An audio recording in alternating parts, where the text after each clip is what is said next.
Hello students, I'm Arvind Kumar. Today we will start a new topic from first unit, electrostatic of third chapter, electrostatic potential and flux. And our today's topic is expression for electric potential energy of system of charges. In last video we also discussed the same point, expression for electric potential energy of system of charges, but that was in absence of electric field. Or today's topic is in presence of electric field. यानी यहाँ पे भी हम electric potential energy ही calculate करेंगे, but यहाँ पे हमें क्या कंसिडर करना है कि पहले से ही वहां पे कुछ ना कुछ इलेक्ट्रिक फील्ड इंटेंसिटी प्रेजेंट है, और प्रीवियस केस में वहां पे कोई भी इलेक्ट्रिक फील्ड इंटेंसिटी प्रेजेंट नहीं थी जब भी हम कोई सिस्टम ऑफ चार्जेस को बनाते हैं। सिस्टम कब बनता है? जब कुछ चार्जेस एक दूसरे के क्लोजर आते हैं। तो क्लोजर आएंगे तो एक दूसरे के पोटेंशियल के अगेंस्ट में वर्क डन करेंगे, जो वर्क डन होगा उसे ही हम इलेक्ट्रिक पोटेंशियल एनर्जी कहेंगे।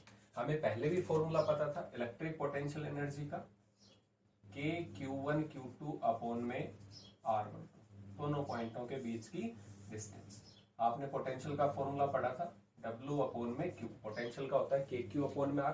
हमें work done that means potential energy चाहिए तो U अपॉन में Q होता था, जो मल्टीप्लाई हो जाता था पोटेंशियल से, उसे ही हम पोटेंशियल एनर्जी का फॉर्मूला कहते थे। आज के टॉपिक में हम डिस्कस करेंगे कि कैसे हम इलेक्ट्रिक पोटेंशियल एनर्जी को एक्सप्रेशन को कैलकुलेट कर सकते हैं। देखते हैं, यहां पे मैं मान लेता हूं पहले से ही कुछ इलेक्ट्रिक फील्ड लाइंस प्रेजेंट है।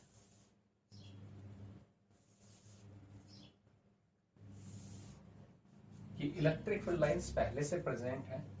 अब इलेक्ट्रिक फील्ड में और पोटेंशियल में हमने रिलेशन पढ़ लिया था पहले, E equal to minus dV upon में dr।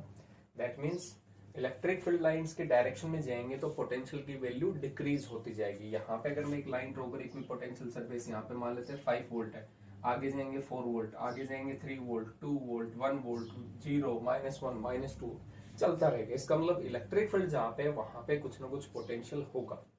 इसका मतलब सिंपल सा है कि यहाँ पे पोटेंशियल की वैल्यू अलग होगी, यहाँ पे वैल्यू अलग होगी, यहाँ पे वैल्यू अलग। That means potential in electric field depends on the respective position of the particle or charges। तो यहाँ पे इलेक्ट्रिक फील्ड पहले से प्रेजेंट है, कंसिडर कर लिया। अब मुझे एक सिस्टम ऑफ चार्ज बनाना है।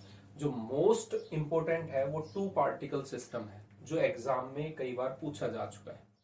देखते हैं इस एक्सप्रेशन को। मान लेते हैं कि यहाँ पे कोई इनफाइनाइट था, इनफाइनाइट डिस्टेंस, यहाँ पे फर्स्ट चार्ज है, इनफाइनाइट पे था तो 0 था।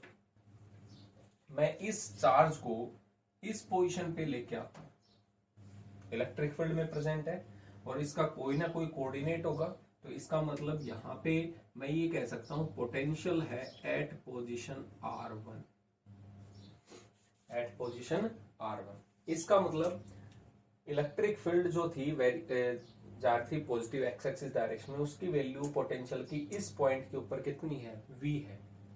यहाँ पे अगर हम R2 पोजीशन पे कैलकुलेट करते तो पोटेंशियल की वैल्यू अलग होती, तो हम इसको रिप्रेजेंट कर रहे हैं, मल्टीप्लाई में नहीं है, पोटेंशियल एट पोजीशन R1। तो यहाँ पे Q1 चार्ज को अगर लेके जाए इस पॉइंट पे तो अमाउंट ऑफ वर्क डन कितना होगा?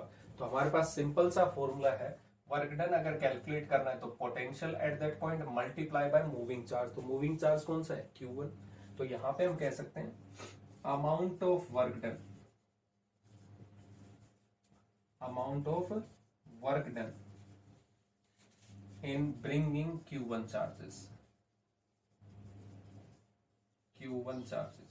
तो कितना amount of work done होगा, इसको हमने नाम दिया W1। वर्क डन का फॉर्मूला क्या होगा?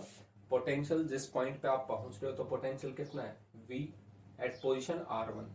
कौन सा चार्ज लेके जा रहे हैं? मूविंग चार्ज कौन सा है? Q1। तो वर्क डन का फॉर्मूला क्या हो गया? मूविंग चार्ज मल्टीप्लाई जिस पॉइंट पे आप वर्क डन कैलकुलेट कर रहे हो उस पॉइंट पे पोटेंशियल। तो पोटेंशियल कितना है? V at respective position of R। ये अमाउंट ऑफ वर्क डन आ गया। इससे जो previous case absence of electric field हमने स्टडी किया होगा, वहां पे क्या था? इलेक्ट्रिक फील्ड नहीं थी तो पोटेंशियल भी नहीं था। जब हम फर्स्ट चार्ज को लेके आ रहे थे तो वहां पे कितना वर्क डन था? 0 था, क्योंकि कोई भी पोटेंशियल प्रेजेंट नहीं था। लेकिन in presence of electric field में फर्स्ट जो चार्ज होगा उसके लिए भी आपको कुछ ना कुछ वर्क डन कैलकुलेट करना होगा। अब second case, amount of work done in bringing Q2 charge, इसको मैंने नाम दिया W2। यहाँ पे दो टाइप के वर्क डन होंगे। अगर मैं ये कहूं कि यहाँ पे Q2 चार्ज है और इस चार्ज को मुझे सिस्टम बनाना है, तो अब ये जो चार्ज था Q1 ये कहां पे पहुंच गया, इस रेस्पेक्टिव पोजीशन पे। अब इस Q2 को मैं लेके जा रहा हूं और कहीं ना कहीं सिस्टम बनाने के लिए कहीं पे तो प्लेस किया होगा। मैंने मान लिया कहां पे प्लेस किया, R2 पोजीशन पे। तो पोटेंशियल जो होगा वो कितना होगा, V एट पोजीशन R2, या तो आप इसको कह सकते थे V1, इसको कह सकते थे V2, क्योंकि पोटेंशियल अलग अलग होगा।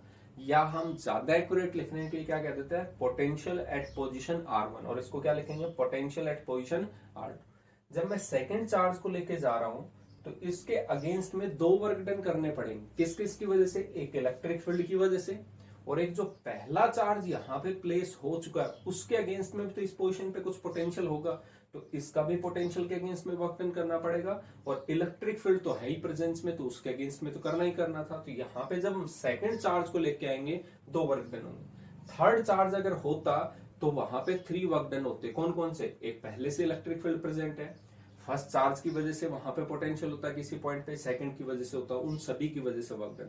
फोर्थ होता तो फोर्थ वर्क डन होता, एक इलेक्ट्रिक फील्ड और बाकी के 3 चार्ज जो पहले से ऑलरेडी प्रेजेंट होते।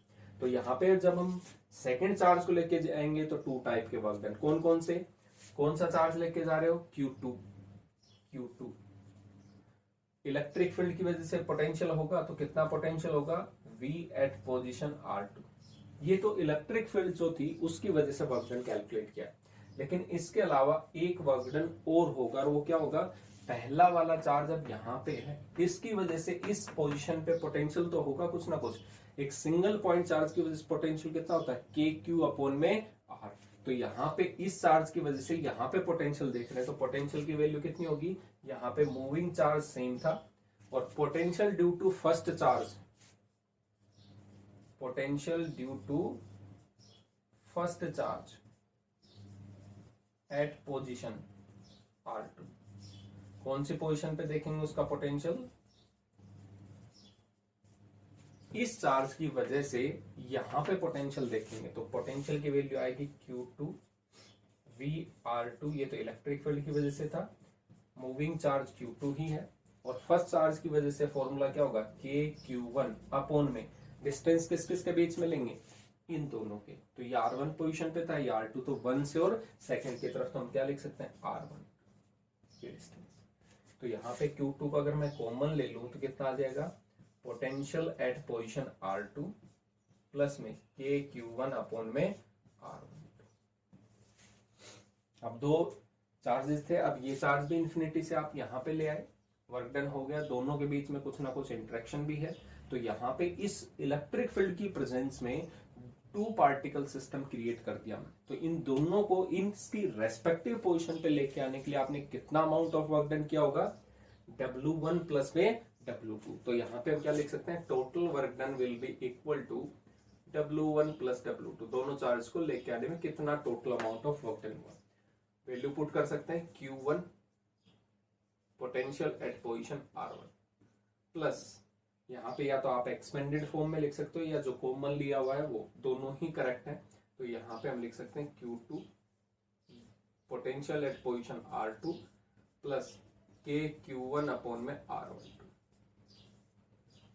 ये हमारे पास में टोटल वर्क डन था, और इसी को हम बोलेंगे potential energy of system of charges of 2 particles in presence of electric field. यहाँ पे ध्यान रखना, इलेक्ट्रिक फील्ड की प्रेजेंस में हमने ये टोटल वर्क डन कैलकुलेट किया है। एब्सेंस में फर्स्ट वर्क डन 0 था, सेकंड के चार्ज को लेके आते तो एक ही वर्क डन होता, फर्स्ट की वजह से कितना पोटेंशियल था। यहाँ पे सभी पहले से इलेक्ट्रिक फील्ड है, तो पोटेंशियल कुछ ना कुछ होगा हर एक रेस्पेक्टिव पोजीशन पे, ईच रेस्पेक्टिव पोजीशन पे कुछ ना कुछ पोटेंशियल है। तो ये हमारा एक्सप्रेशन है, और ये कई बार CBSE बोर्ड के एग्जाम में हमारे पास पूछा हुआ है। तो I hope you all understand it. Thank you.